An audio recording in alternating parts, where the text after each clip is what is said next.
All right, let's bring on our coach, our friend Oh, from SportsGrid, God, one he's Mr. here. James Young. We'll get the Oh, look at games. this guy. What is up, JY? Welcome to BVB.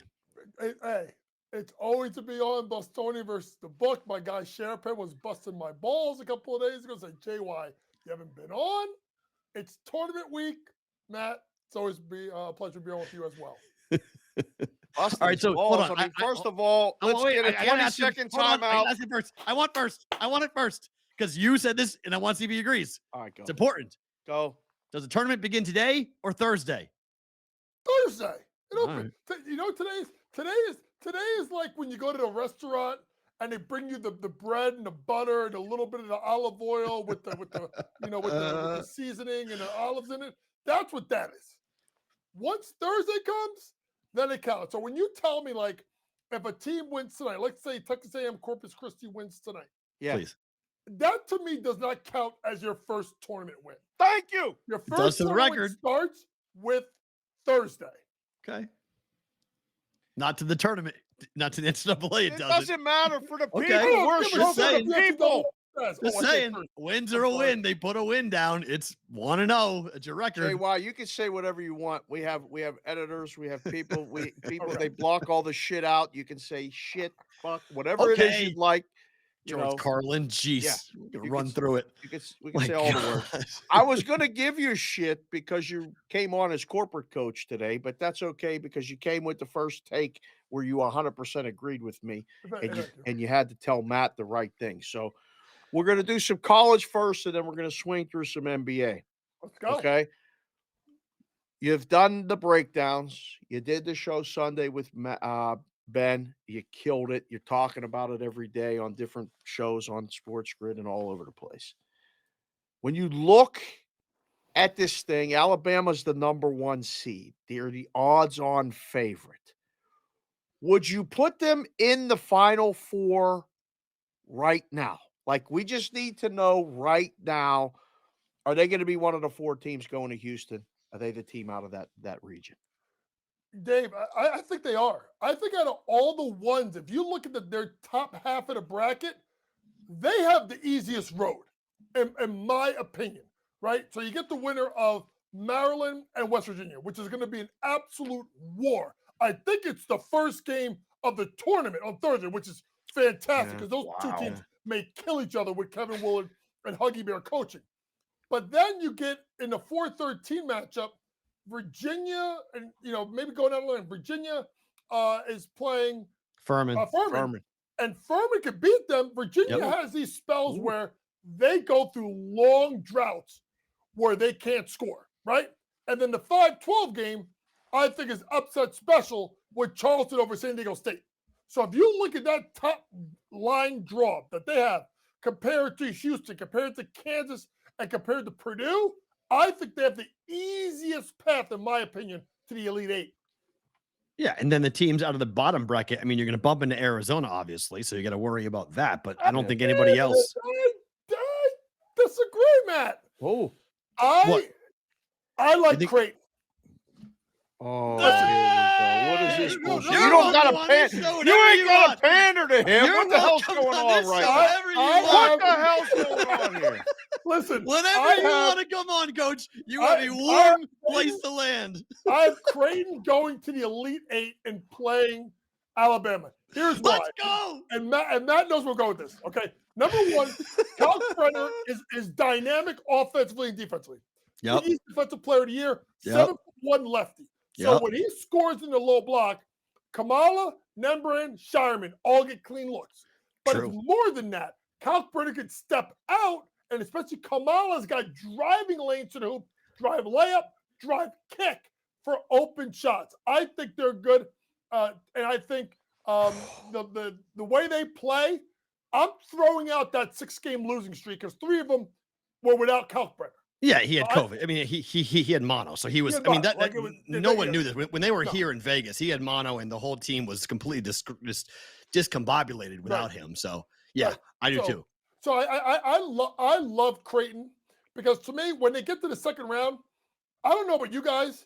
I've been waiting all year for Baylor to be consistent. They haven't shown it. Oh. I think they're not. I know the league is great, but I think that Creighton's size with Kalkbrenner is going to give them fits. So I The do like guards, Creighton but going all okay, the but way. coach, the one thing that scares the holy hell out of me is that Baylor's got 3 NBA guards. Yes. And so this is the Jays' problem. They will go cold at times. They are a streaky shooting team, and when they're hitting, if Baylor Sharapan plays like he did in the semifinals or the quarterfinals, they're great. Nova. Yep. If he plays like he did against the semis, they're dead. Nope. Like they've got to hit their threes. It's such a make or miss team against Baylor's toughness. I hope I'm wrong, but this Creighton team just seems so soft at times. Yes, they do. But to me, is if I'm McDermott, Yep. I'm going inside out. I have to establish Kalkbrenner early. It's 7-1 who shoots at what, 60, 70% from the floor. If I can get him going early and get him shots, then you collapse. Now the threes are open for Sharapan. And that's if you looked at the game that they played against Villanova. Okay.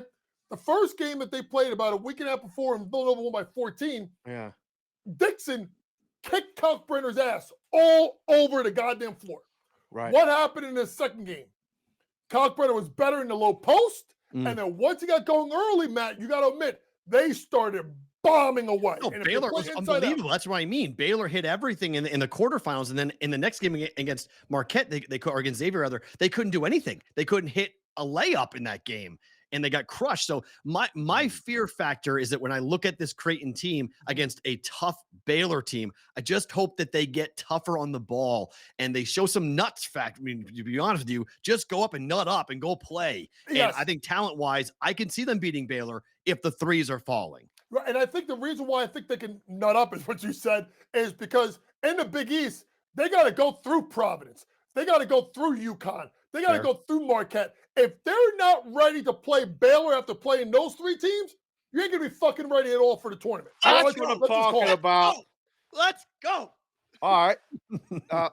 There's people in the chat. They love you, JY. They think that Matt paid you to say that. I can 100% confirm that did not happen, because JY is a sport, but there's no way that he sent Perrault money to say that. So confirm all of those rumors are not true. Second question that I'm teeing up for you right now. You just kind of laid it on about the Big 12, and we don't know how good the conference is. Perrault's been asking all the right questions, as have I. Kansas is a 1 seed.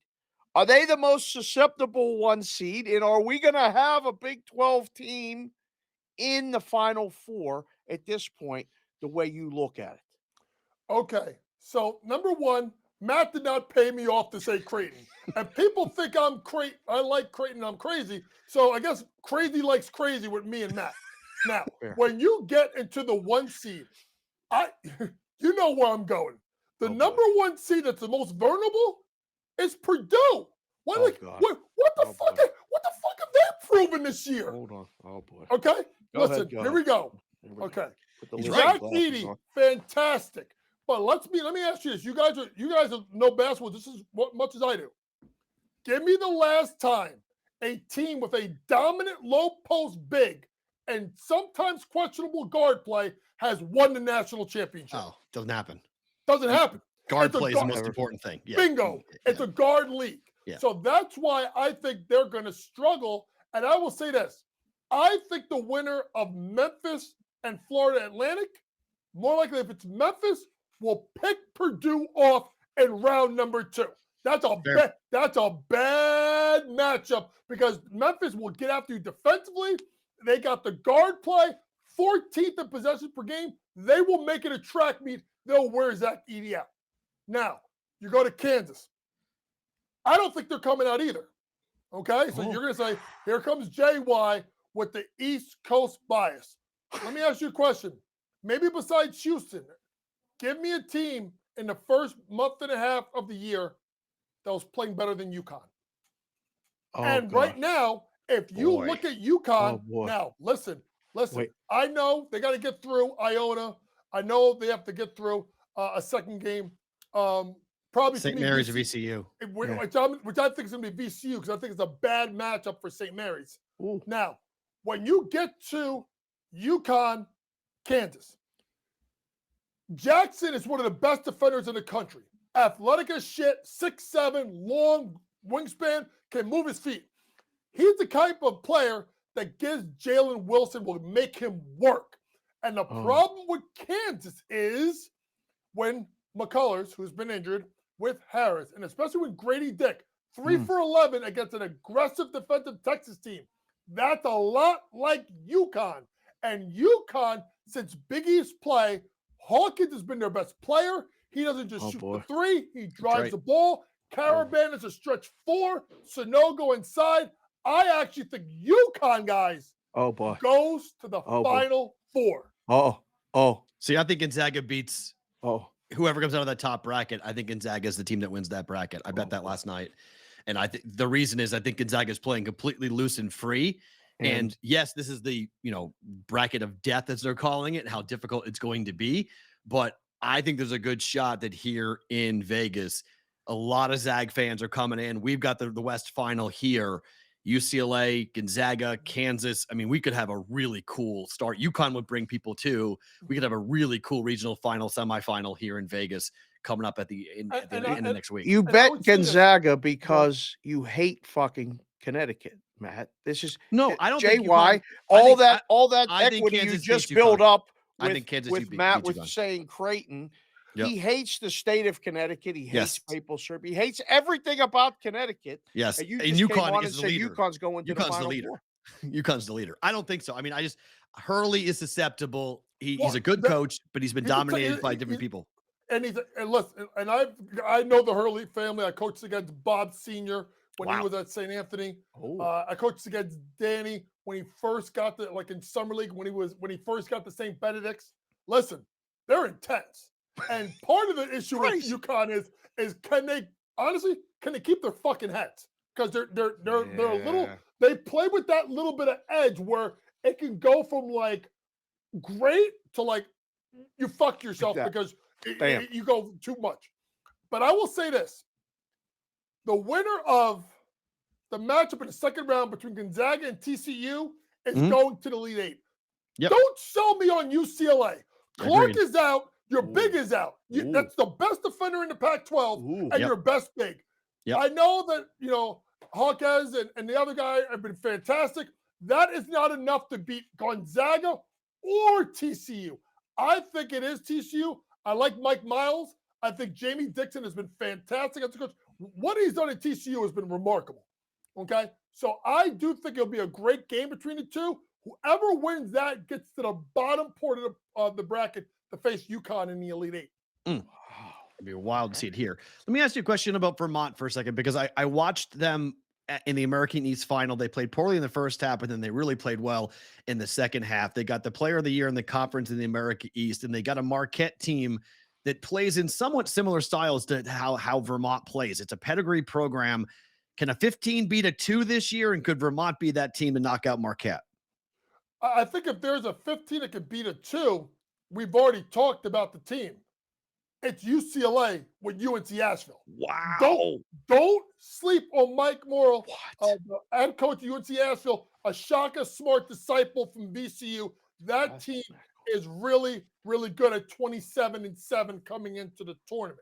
Whoa. But when you look at teams like that, I do think when you have matchups, styles make fights, right? So Vermont is like a mini Marquette, okay? So which means that it shouldn't throw off Marquette a ton because they're used to it every day. Yep. Now Vermont is great. I took Vermont in the American East Championship against UMass Lowell. If you didn't take it, I don't know why, because good luck going to play in that little ass. Right. But I was on it too, though, JY, but we were sweating at halftime, okay? Those threes weren't falling in the first half. They hit them all. When they were losing, at 7, I doubled down. I took them again. Good job. Then at halftime, I put it on the money line a third time. Good job. I thought if they got the lead, they were going to run away with it. And they did. Now, I do think Marquette gets by them, but you guys are going to think I'm nuts where I'm going with who takes out Marquette. What happened? Did you freeze? What? No. I said the team that you think I'm nuts, who's going to take out Marquette? Kentucky. Oh no, I think you're nuts. I don't think you're crazy at all. I mean, we had Stuckey. Kentucky. Yeah. Yes. No, we had Stuckey on. He's right. We had Stuckey on yesterday. They are the biggest Jekyll and Hyde basketball team in the whole darn thing. They have the talent to go to the Final Four. They have the talent to lose in game 1. Yes, and that's the thing. And it'll be interesting with Hopkins going against his old teammates to transfer from Kentucky playing for Providence. But if they win game 1, they can beat Kansas State. I think they beat Marquette, and they get all the way to the Final Four. Because, ready for this? And NCAA is praying for this. I'm telling you. Madison Square Garden, Elite 8. Ready? Yeah. Duke, Kentucky. They would go fucking bonkers if that happens. Oh my God! And I think it's going to happen.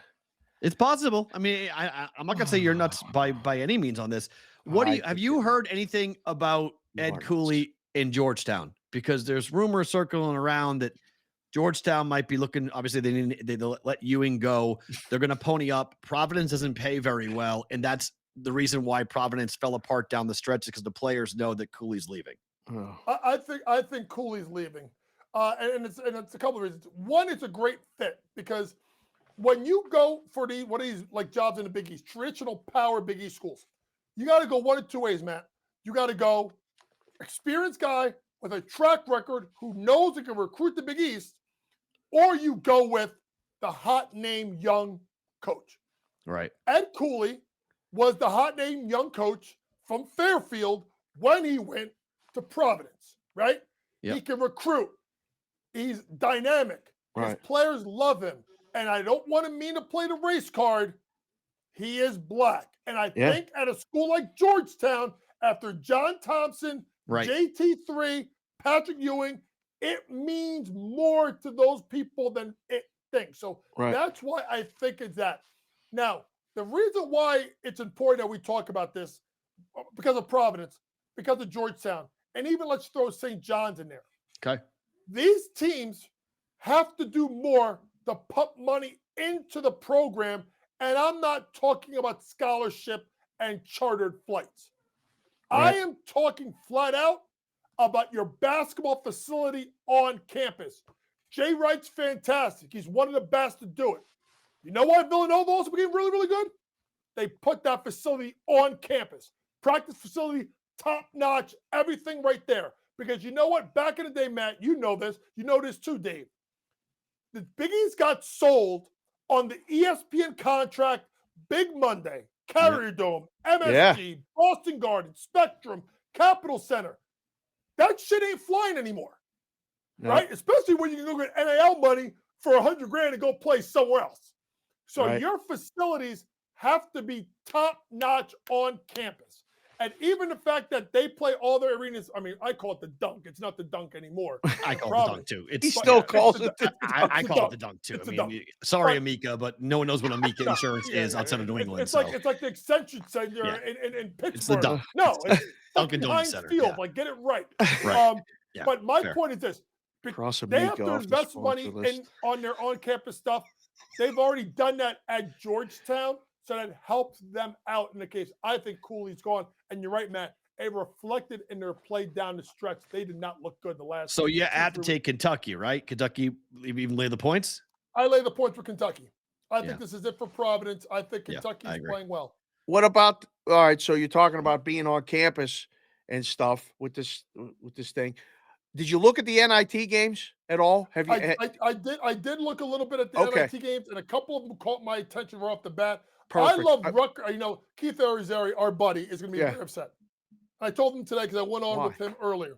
Why? I love Rutgers. I love Rutgers minus the points versus. Of course, I mean, he's promoting in the chat. The Northeast Tile Crew take Hofstra. He came on our show. No. Sorry, Keith. Yeah. Keith. He's Hofstra advice. Keith blew our money line parlay by taking Hofstra. Yeah, so he's dead. He's no. I go on with Keith earlier, and the guy is in like a Gap, kids medium shirt, sticking his freaking pectorals out, scaring the shit out of me and Moose. That exercise thing with he definitely wears that extra medium, if you know what I'm saying. But I love Rutgers minus sports. See, guys, when you get to the NIT, one or two things happen. Either you go on a run or you go home early. I think Rutgers is pissed off. Ooh. I think they were the clear omission out of the tournament. Fair. I think they win, and I think they go on a run. Now, there's a team I like, and I think this is a little bit of a fishy line, even though they're very good. Give me Villanova plus the points at Liberty. We just talked about this game. Matthews says that Villanova's the side. I like Villanova. Listen. I mean, no, he said Liberty's the side. It's going to be, listen, Liberty's 18. Who's the side? Villanova, you get me confused now. Liberty is 18-1 at home. Yep. Okay? That's just winning. But they only played one really big game against high-quality competition, and I believe it was Alabama, and they got rolled by about 40. Now, there's no disrespect to that. Villanova has been better. Okay? They ran into JY. They got big injuries. Right, but here's the thing. Is everybody here? Moore's in. Moore's back. They've been better, right? Dixon has been good. And to me, you throw out the Creighton game, because I was at the Garden at night. Creighton played out of their fucking minds. Yes, they did. That's why I thought that Creighton could make a run. So just FYI, Justin Moore and Cam Whitmore are both game time decisions tonight. Okay. And they both are questionable. So you may have to wait until tip off. Yeah. If Cam is playing and Whitmore and when Cam and Justin are playing, it's Nova. If they're not, it's Liberty. So that may be one that you may want to wait like as long as humanly possible to make that pick. That's probably why it's plus 4.5. If these guys were to play, I think it'd be really close to a pick 'em, in my opinion. So I would wait that out. But when you go to teams that I think are going to flame out, give me Bradley tonight at Wisconsin. What the fuck did Wisconsin do all season? And Bradley, listen, Bradley. This is unbelievable. This guy was working. He had no idea we talked about this and said this. Go ahead. No, this was. What, Matt talked about this? I swear to God. Dave's against me. I love Bradley tonight. He loves Bradley. Bradley's beating him. I love Bradley tonight. Listen, when you are a one-bid league and you get fucking rolled the way they did against Drake, and I was waiting. I'm like, okay, they're going to make a comeback. They're going to make a comeback. They didn't make a comeback. No comeback. So now you got them in a pissed off mood that's been stewing for over a week, and they're playing against Wisconsin. And let's be honest, folks, the Big Ten ain't good. I'm going to say right now, it's not good. You got the little Sister Mary of the Poor versus the big bad wolf. Give me Sister Mary of the Poor. Bradley wins outright. On that note, you are welcome on this show whenever you want. Whenever you want to come on this show, you are welcome. Thank you for doing this. This is a lot of fun. We'll definitely do it again soon as the tournament goes on. Best of luck in your best tonight, Coach. See you, fellas. I'll see you later, Sharapan. James Young see you, JY. See you later. That's phenomenal. Hey, give me a ballin'. Give me a ballin'. On the way out.